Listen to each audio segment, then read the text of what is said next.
I'm recording with the cameras on the Razr Fold for this intro because the Razr Fold actually has really solid cameras.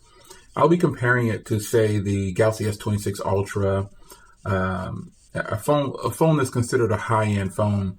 But the Razr Fold is my daily driver right now, and it's been my daily driver since it launched. And I think it's probably going to stay this way for quite some time. I'm getting really used to the form factor. I even have a bulkier case on it, which is definitely not my style.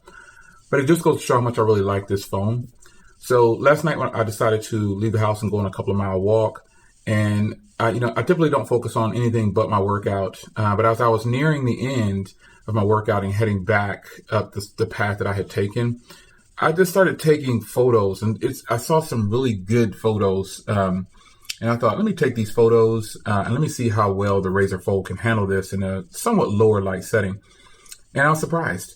I'm really liking it. Like I said, I will be comparing it next to the Galaxy S26 Ultra at some point. But I like this phone, and I think it speaks volumes if I'm carrying this phone regularly. I prefer smaller phones. I have the Moto Edge 2026 over there, and I really like that phone too.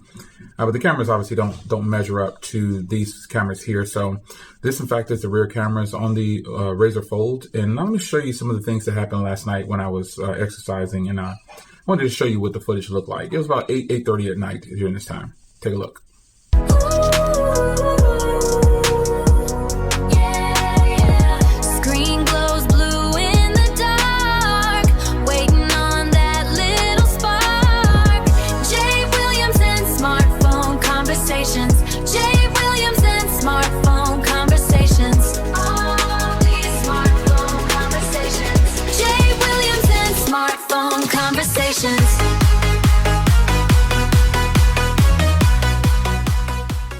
Dímelo, jwilliams.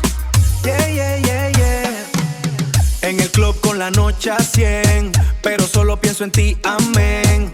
El cel con un brillo brutal y tu nombre es mi única señal. jwilliams en Smartphone Conversation, rompiendo todas las generaciones. Tú eres mi única tentación.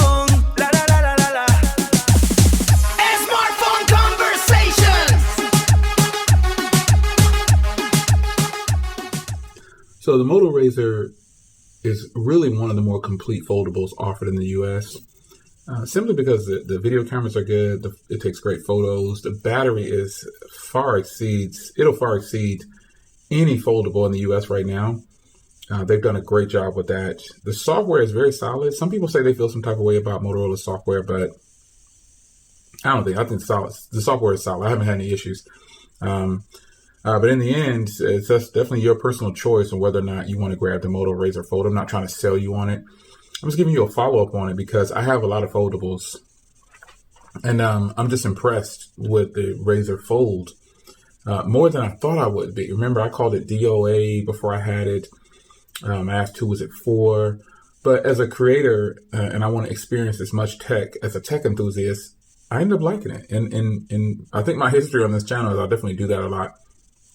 I look at what's on the surface first, but the tech in me won't allow me to not buy it. So I'm pretty excited for other foldables that are coming out. Hopefully Apple brings one. Hopefully Samsung does something different and give their actual foldable, their most expensive phones, some high-end cameras, flagship cameras, and they really bring something to the table. Google, I really love theirs as well.